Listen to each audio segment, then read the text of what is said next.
My name is Zachary James Miller. I'm originally from Akron, Ohio.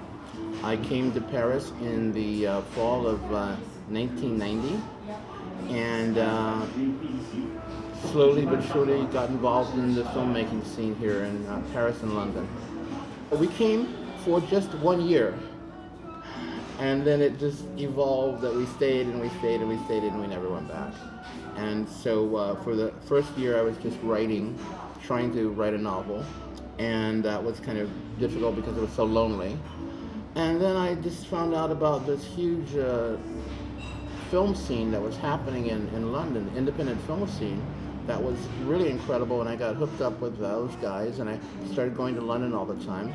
And that was with a guy named Elliot Grove, who was just putting filmmakers together in London and having classes and workshops and working together as a kind of a club kind of thing, which eventually became the Raindance Film Festival. I think it is the largest independent film festival in Europe, actually. It's been around for 30 years now. We just celebrated our 30th anniversary, and they are extremely popular. It's a place to premiere your film if you're an indie filmmaker and want to premiere something in the UK. That's the place to do it. So it was in '91 that I first met Elliot. He was like one of my first friends in Europe, and this is before the festival. We were just having meetings and classes. Elliot was bringing over filmmakers, known filmmakers or people in film from the U.S. to the UK to teach filmmakers here. And this was during really the beginning of the really big indie film movement. And what we were doing was just like trying to convey information about how to make your film on a low budget, and how to get it out there, how to get it marketed and sold, and so on and so forth. And it was really cool. It was just like a really, guerrilla filmmakers hanging out together in London and making our films. So when you say guerrilla filmmakers, I mean you shoot things without permits. You just you pick up scenes whenever you can on locations on the street. You don't worry about permits. You just you put your film together as best you can on a low budget with teams of people working together to make a film. You can make a film for 10,000. You can make a film for 5,000. It depends.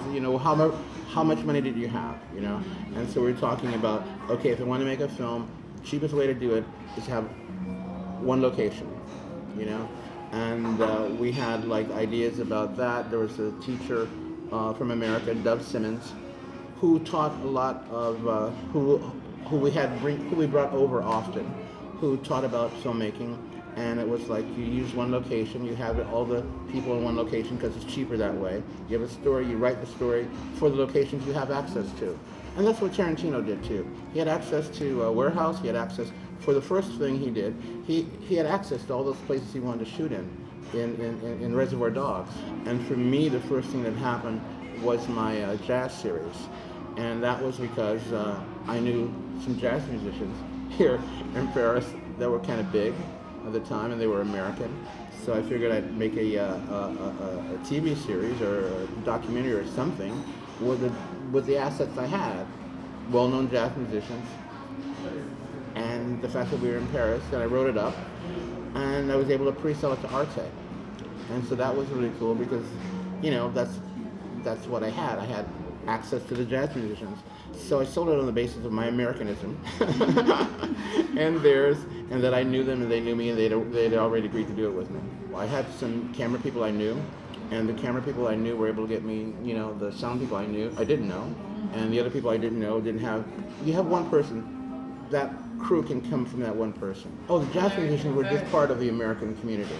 Okay. So I made myself known to the American. I just wanted to meet people, and the American community here is very, very big and very, very tight. And there are subcultures in that community, of course. There are artists inside the community. There's the Black American community inside the American community. So all of those, you just meet people, you network. I would just roam around Paris and see what's going on, from the Shakespeare Company, the bookstore, to see what events are happening, and networking. I went to one Sunday. I was at Shakespeare and Company bookstore, and I saw this guy in the corner of the store, and I knew him. I didn't know him, but I knew his face. And I went over and I said, "Aren't you Ted Jones?" Well, Ted Jones is a famous Black American poet. And the funny thing is, when I was 12 or 13 years old, I read his poetry on stage. And I was doing my acting thing then. And I was actually toured around Ohio reading poetry, some of my own poetry and of other poets. And I told him, I went over there and I told him, I introduced myself. I said, "Aren't you Ted Jones?" He said, "Yeah." He said, "Yeah." And I told him I know his work, I've read his work. And he said something like, "Well, you should have." Very arrogant. And I thought, "No, I mean, I read your work on stage." So he was really nice, and he invited me to a other thing that was happening, which happened for years and years, which was a Sunday potluck dinner. And so through him, I met a number of jazz musicians and a number of other people in the Black American community.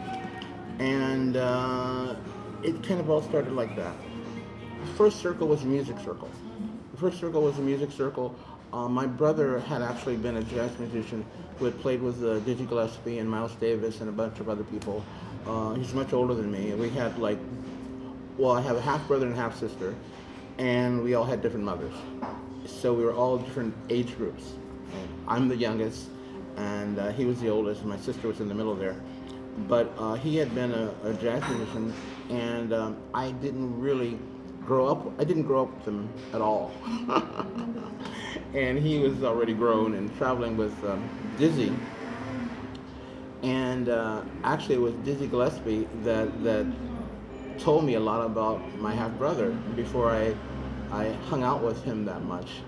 I had gone to a concert, Dizzy Gillespie concert in New York when I was in college with a bunch of friends at a little jazz club in New York. And I had actually told the waitress, would you give this note to Dizzy? And I had written a note saying, "I'm Benny Miller's brother. I just wanted to say hi. He's told me a lot about, traveling with you." And so Dizzy Gillespie, told the waitress to bring me back to the dressing room.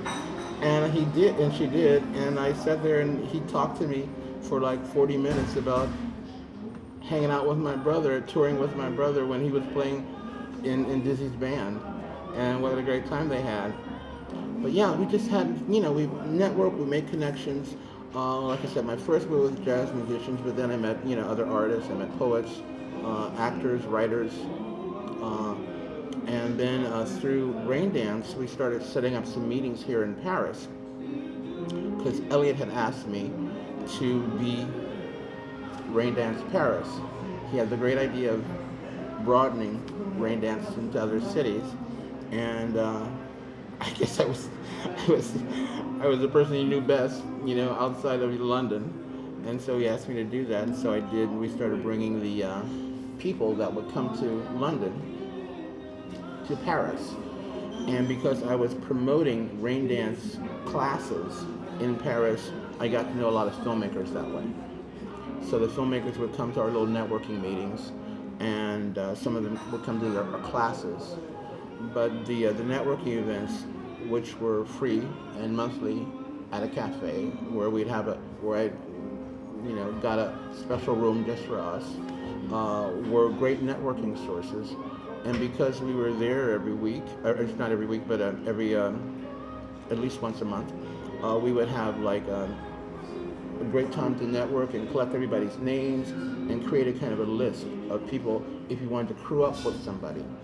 We'd have a list of people who were there, and they would tell us what they do, and we'd have numbers and email addresses, and we'd be able to contact if we were going to do a film. We would be able to contact each other. So that's how that started. That's how I networked the filmmakers here. and they were all basically bilingual.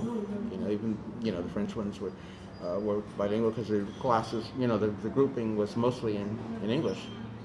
It usually be like 30 a month that would come to the little meetings. We had a nice room. It was near the other apartment I had at the time, and it was a James Joyce pub. And they had a nice little area that was off from the regular part of the cafe where we could meet at. And so I just went there and talked to them one day about having my little meetings there, and they were cool.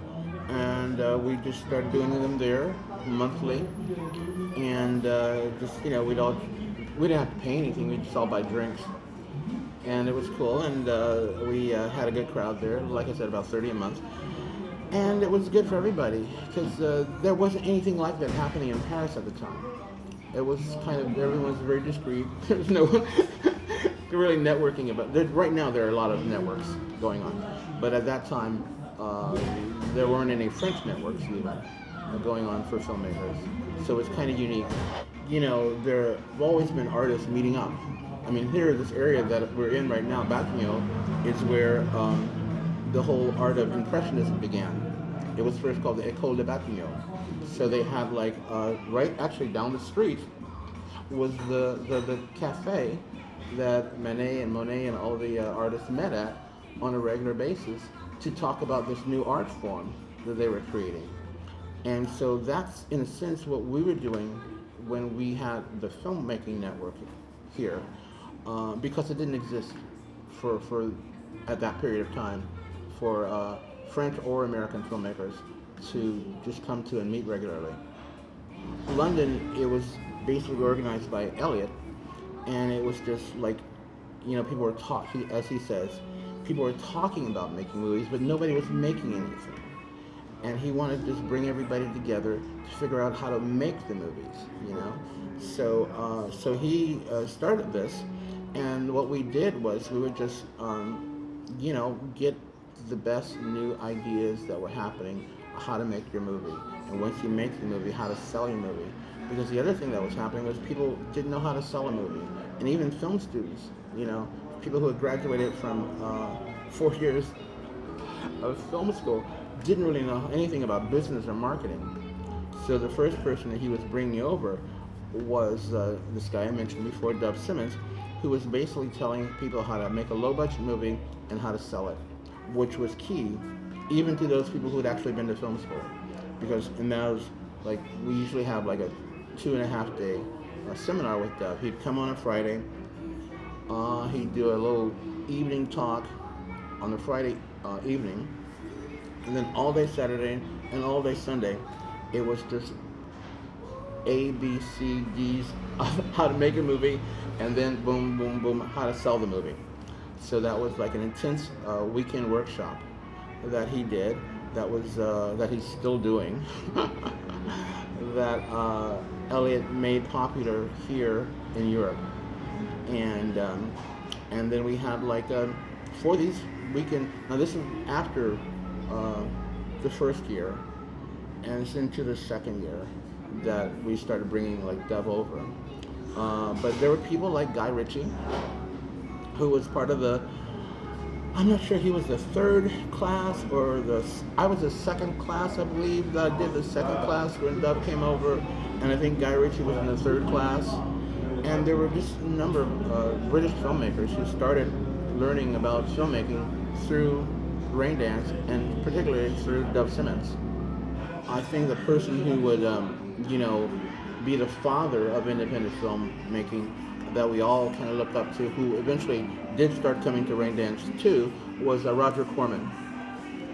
So Roger Corman was known as the king of the B movies, but what he's also more known for is the fact that he started almost everybody's career. He started Jack Nicholson's career. He started Ron Howard's career. He started Martin Scorsese's career. All these different people, Roger Corman started their careers, and he either gave them their first shot at directing, or their first lead role in acting, or whatever. He let Ron Howard direct his first film. He let Martin Scorsese direct his first. All these people, they always talk about the great debt they owe to Roger Corman, because Elliot brought all these people together and brought all these classes to the UK, and then through me in Paris, uh, he spawned a generation of filmmakers who normally would not have had the resources to be able to make it, you know. And then when the festival began, after the classes, when the festival began, it became a showcase of where to see their product.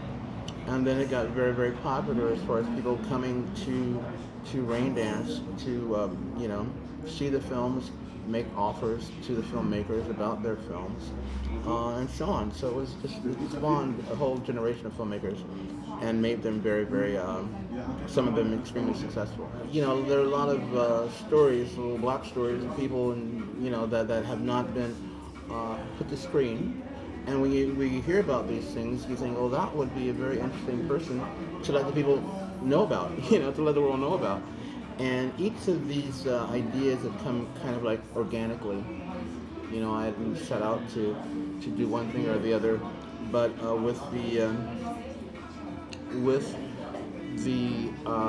first idea of Fate to Black, it was through a conversation I had with my late partner, who was a black American who had moved to France a long time ago. And, we were talking about films, and I talked about the idea of like having a look at the history of black film.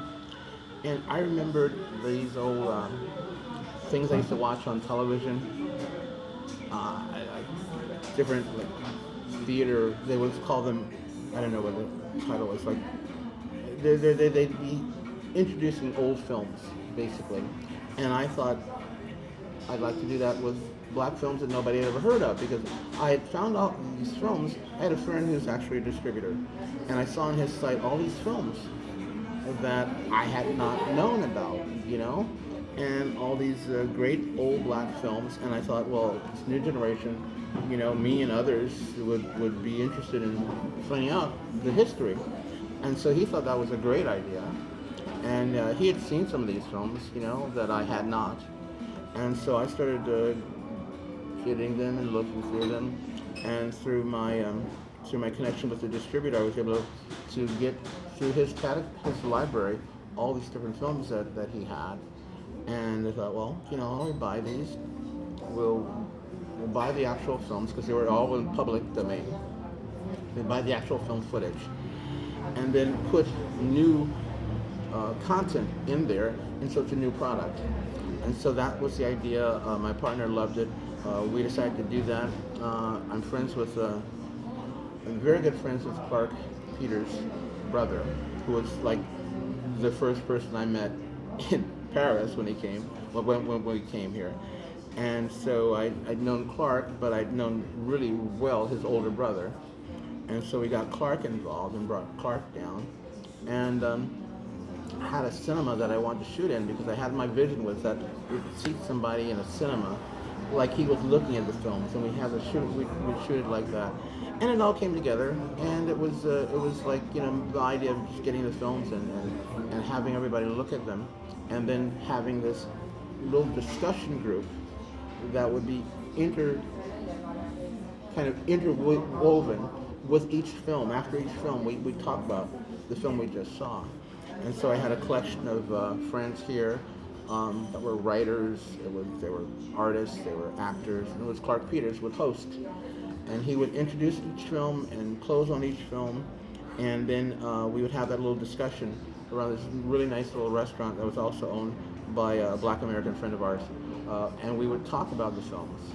And it would just give a nice little setting to it. And the thing that I think that makes what we did like interesting is not just having Clark opening and closing, but having all of us, the people, we all know each other, And in fact, we were having these little conversations long before the film, because my partner had created this little gathering of that he would have over his house, basically, usually, well, it started out once a month, and then he just had like, if you want to come on Saturday, we're here every Saturday.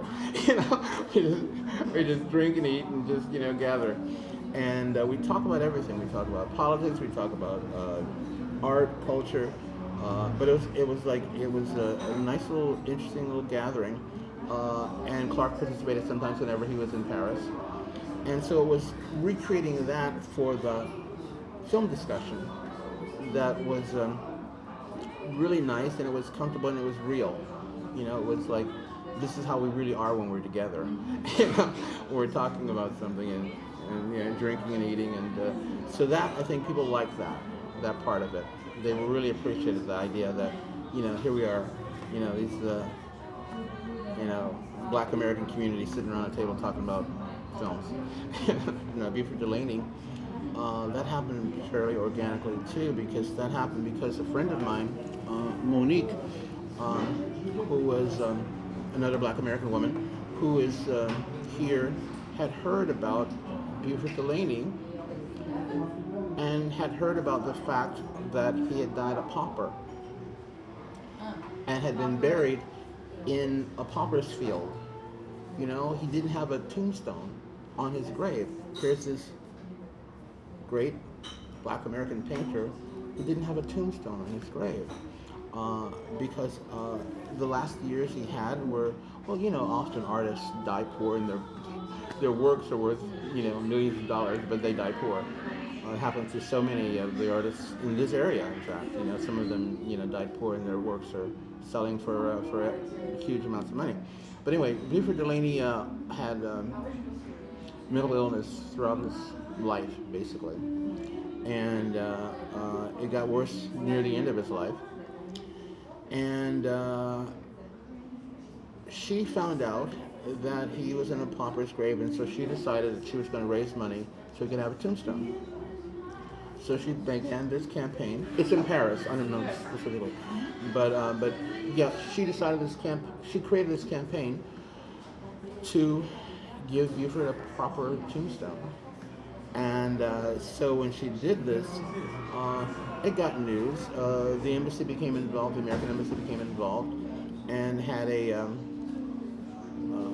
event there for us.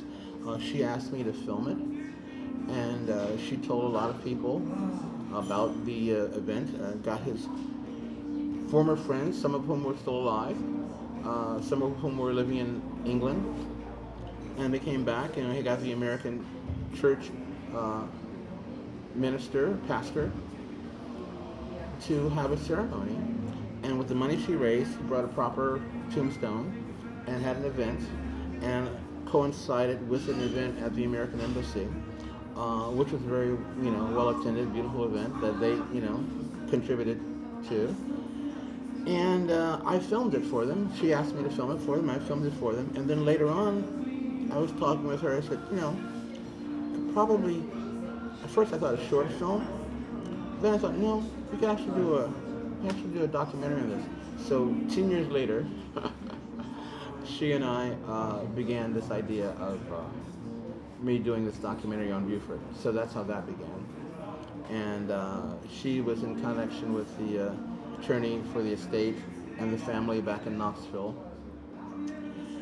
And I started finding out, you know, where all the art was and who I could interview. And then I put together a scenario that I wanted to do. And then I found out that all of his papers were at Schoenberg Museum for Black Research in New York. And so I went there, and I was able to access all of his letters that he had been communicating with people from Paris, including Clark Peters, who he mentored. Including James Baldwin, who he mentored. And then I thought, you know, basically the best thing to do would be to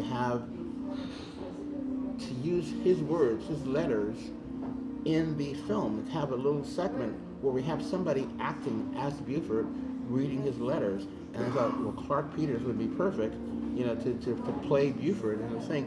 And so that idea came about, and I had thought about having that stage set, having typical documentary kind of information with interviews and so on and so forth.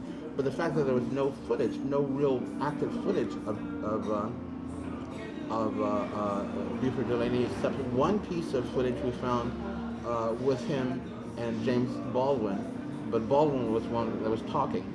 So, so we didn't really have very much footage at all. So it's hard to do a documentary without any footage of the main character. So the idea of replacing the lack of footage with an actor reading his words was something that I came up with. But we haven't gotten to that part yet. But I have gone to Nashville, and well, to Knoxville actually. Knoxville is where he was born. I've gone to Knoxville and started interviewing different people there. The family is still there, of course. And there was I went specifically to a time when they were doing the groundbreaking for a museum, a home museum, from where his home was. The city is putting together a museum, and I was there for that, and I shot that, and I interviewed people during that time. And then I got involved with my feature, and so I'm working really well on my feature right now, and that's kind of been placed on the back burner, and we're still seeking other funds for the Buford Delaney project. But yeah, that's in process, but it's not finished yet. And hopefully it'll be the thing I pick up with right after I finish shooting my film next year. For my films, the audience is always international. Yeah, international. I'm still U.S. centric, So yeah, I shoot everything pretty much everything in English, I've got some French projects, but 99% everything I shoot is in English, and it's targeted at an American audience or an international audience. It's best if you have an indie film, especially, to go to as many festivals as you can, and the main markets. I try and go to 3 markets. I try and go to Cannes. I go to Cannes every year. I have been going to Cannes and Berlin every year until they stopped doing it for COVID. But other than that, I go to Cannes and Berlin every year, and American film market every couple of years. So those are the 3 main markets for me. And then, some festivals. When I have something to, I'm sending through festivals. Every festival I can get in, I want to go to. That's good for that particular project. There's a limited TV series for a platform we're talking to Netflix about, and there's another feature film that's a French. It's not really a French film, but it will have French actors, and it will be shot in France. So I don't know how to define it, but it'll be shot in France with French actors, and so I call it the French film. All the communities are still here. They evolve, they change. New people come in, other people leave. Yeah, but I mean the community is still here.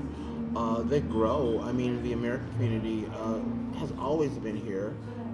But the fact is that there are a lot of Americans here who will not be partaking in the American community. They're fully entrenched in the French community, and they don't really want to be a part of the American community and such. I try to be both, but yeah, the communities have evolved, but they're still the same. We've had certain things that happen in the American community, like Thanksgiving and Halloween parties and different things that are traditionally American so much, that there's always that room, that need for that kind of a thing. Same thing with the Black American sub-community of that. So it's always there, it just changes. I like Paris has changed over the years, so everything changes. I remember it being very different when I first got here, but just like everything evolves and changes, but it's still there, it's still the same. Now the thing that's changed now is there's a lot more networking in France filmmaking than there had been when I first came here, because the French are doing it now too. So there's like American networking, film networking, and French film networking, and international film networking, and of course stuff like Meetup and made meetings are very, very much easier to organize, and so a lot of things become, because of the internet and access to these new websites, have become much easier to organize things like that. So because of that, there's a lot more meetings, there's a lot more networking, and that's the main thing that's changed. I mean, it's great to meet up in person at a cafe or with a bunch of people, but you also do that now with Zoom meetings and, everyone from everywhere doing international meetings. So those aspects have changed because of technology and new organizations and resources in order to do that.